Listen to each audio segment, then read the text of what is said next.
So the much talked about crowdfunding portals that will launch Peter Obi's presidential ambition and help to bring it closer to reality are to be launched next week, according to his Labour Party. The aim is to raise $150 million from Mr. Obi's supporters in the diaspora and around $100 billion from those in Nigeria.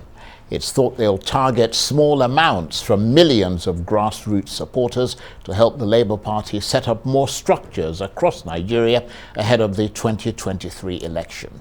So what are the regulations that govern such election funding donations, and how legal is the process, given that Section 225 of the Nigerian Constitution and Section 85 of the amended Electoral Act forbid the sourcing of campaign funds from abroad, though it seems Nigerian politicians have been doing it anyway over the years. Well, to get a better sense of what the law allows and forbids with regard to election funding, I'm joined now in the studio by the lawyer and former Director of Legal Services and Voter Education at the Electoral Commission, INEC, Osaze Uzzi Oluwole. Thank you very much indeed for joining us. Thank you for having me. Good evening. Now, if there's anybody who knows about these things, it's you, which is why we thought, let's bring in and hear it from the horse's mouth. Just try and put us through systematically all of this. You've heard that Peter Obi's supporters are planning to raise $150 million abroad for him, 100 billion naira at home for his presidential campaign. As I said, you know about these things. You were legal advisor to the Electoral Commission, INEC, and are well familiar with the law. What is the legality of that funding process? Can he and his party and their supporters do it? Thank you. A distinction has to be drawn between Peter Obi, the candidate, and his sponsoring political party, the Labour Party.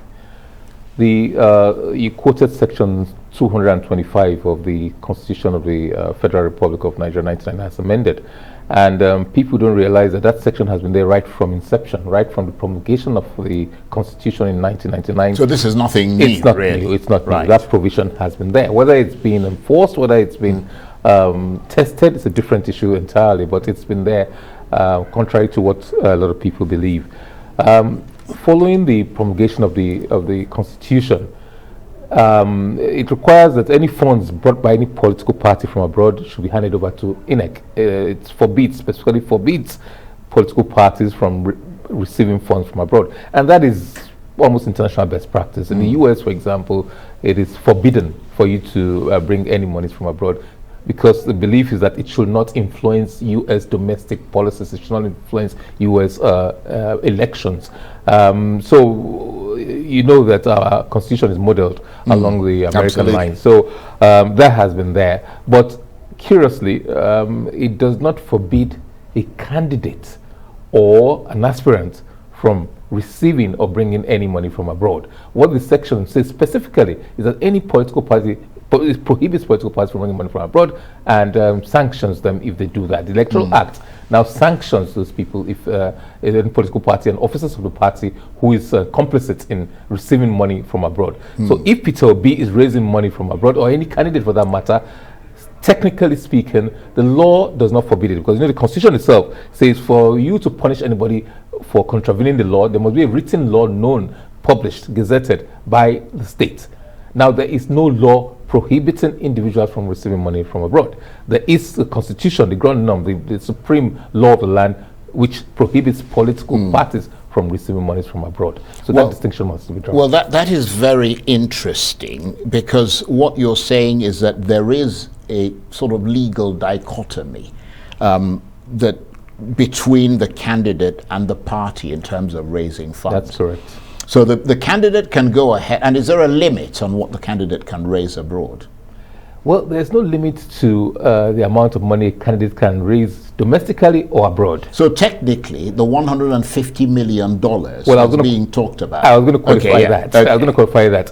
Your question was received, or raised, but there is a limit to how much any candidate can receive. Can spend. Okay, I see what you mean. There is no limit to how much a person can receive, right. but there's, although there are limits to how much individuals can donate to any candidate, but there's no limit to how much in total, in summary, that he can receive. But there is a limit to how much he can expend for the election. That is starting from the day of notice of polls, which is given 365 days before the time, up to election day.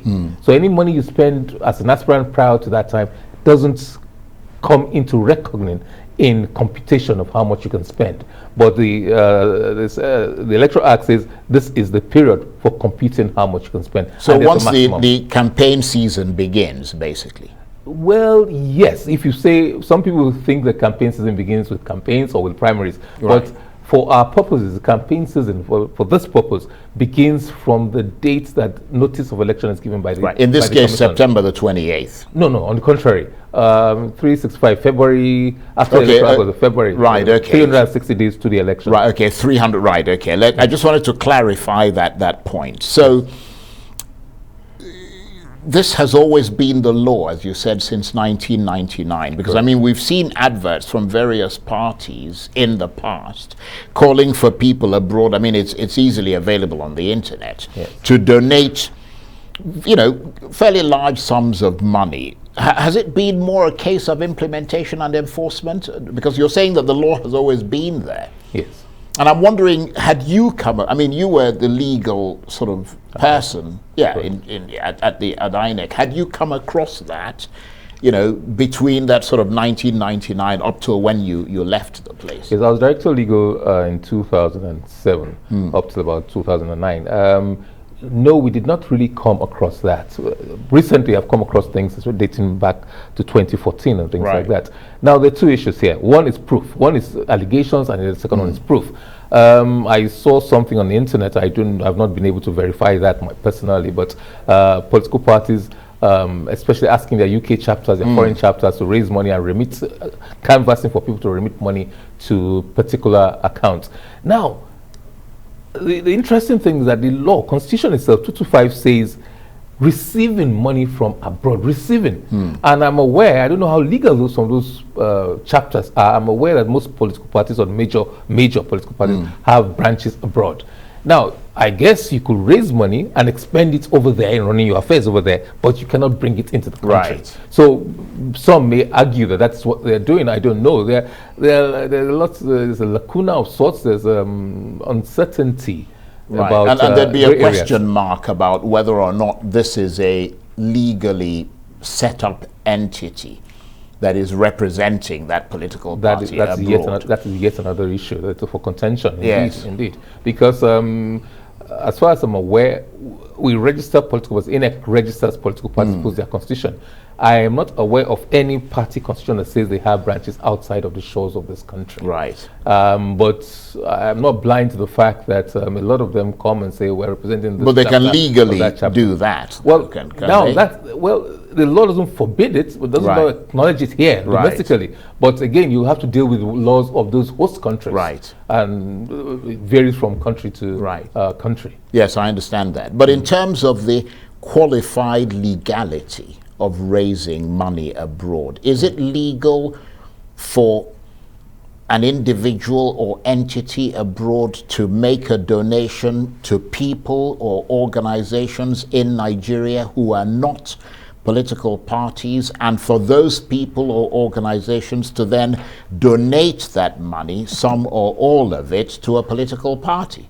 Charles, it looks like you're looking for loopholes for these people to exploit. I'm trying to... That is very interesting. Yeah, we're trying to understand, as much of this mechanics as possible. of it. It's a loaded question.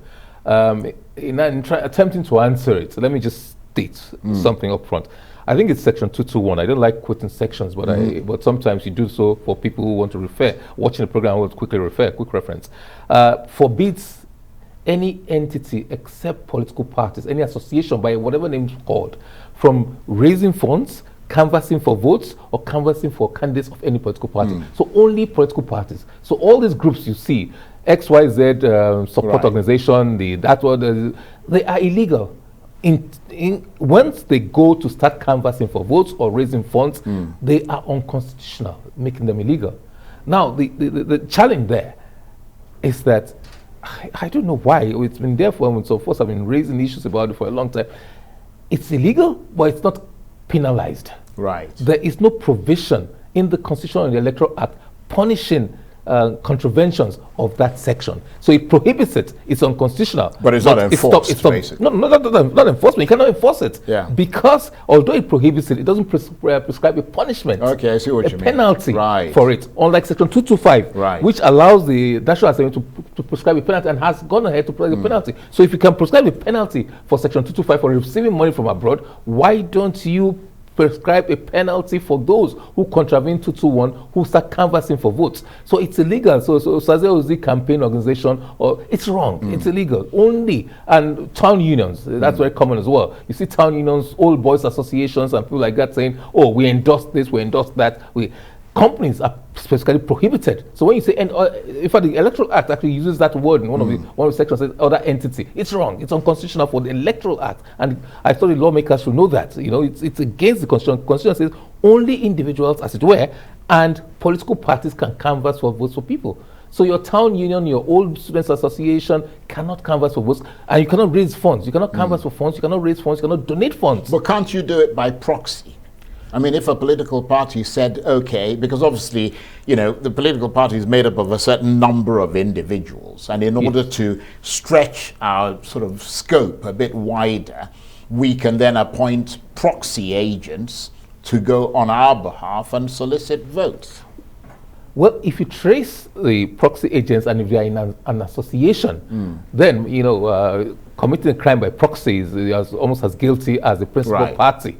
But individuals can canvass. A lot of people go on social media, go on media and say, look, I endorse X, Y, Z. Right. This one is my candidate. There's nothing wrong with that. We all have our preferences. But don't come together as a group to canvass for votes or endorse a particular candidate or raise funds for him. People do lots of things by proxies. That's one way of getting underneath the radar and stopping detection. And you said so before, implementation and enforcement are actually part of the bane, but there are difficulties, there are challenges in getting those enforcement procedures in. And what about a political campaign organization? We hear about, you know, the campaign organization for the Labour Party, for the APC, they're constituting their campaign council and so on. Is a political campaign organization viewed as a different entity from a political party and is therefore less restricted in its ability to raise funds, for example? Well, in my personal view, outside of the political campaign councils constituted by the political parties, all others are illegal. I think in 1993, I recall reading a lot about the Abiola, the Hope 93 campaign organization, and complaints that they were sidelining the party in running the affairs of things. Now, those kind of campaign organizations, if they existed today, they will be illegal if the canvass for votes or working are not in consonance or not endorsed, as it were, not more than endorsed, but adopted and not being part of the campaign machinery of the political party. Technically, it will be contrary to Section 221 of the Constitution. Well, what about the maximum, that maximum 50 million naira per individual? I mean, where does that fit in? Now, that's an interesting thing, because I recall that I think some of the regulations prior to 2022 said 1 million naira for individuals to donate to political parties.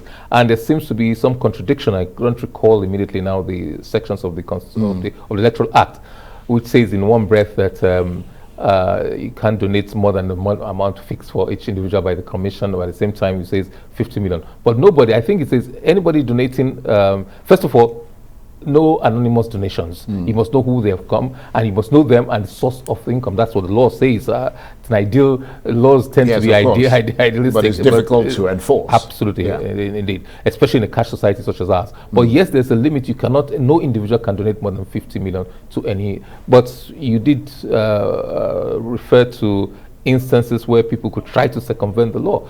Every individual in my family is an individual in their own rights. A known person is a legal person. So there's nothing stopping from the Osaze Uzzi family. They have the resources, for example, for each person to donate 20, and altogether 5 people donate 100 million, for example. But for any particular individual, there's a limit. So does it make a difference that the money is coming from Nigerian citizens abroad, including dual citizens that the Nigerian law allows for? I mean, does it make a difference that that money is coming from, assuming somebody said, I'm raising money from abroad, but it's from Nigerians, and we can verify the fact that these are all Nigerian citizens? The law makes no difference, absolutely no difference. There's money coming from abroad. It doesn't say money from foreign citizens. It says money coming from abroad. Ironically, it seems like if you're a foreigner resident in Nigeria, you could donate money to an organization, but apparently it looks like a Nigerian abroad. It's part of the challenges in the law, and each time we talk about a law and how it plays out, perhaps we should have one eye on reform. So very briefly, because we're almost out of time, has the Labour Party overstretched itself by organizing this level of fundraising? Overstretched itself legally?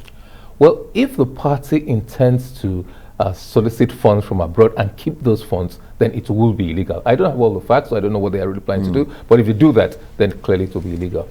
I want to thank you very much indeed, Osaze Uzzi Oluwole. Always a pleasure to talk with you and to get the benefit of your analysis. And he is, of course, a lawyer and former Director of Legal Services at the Electoral Commission, INEC. Thank you very much indeed. Thank you.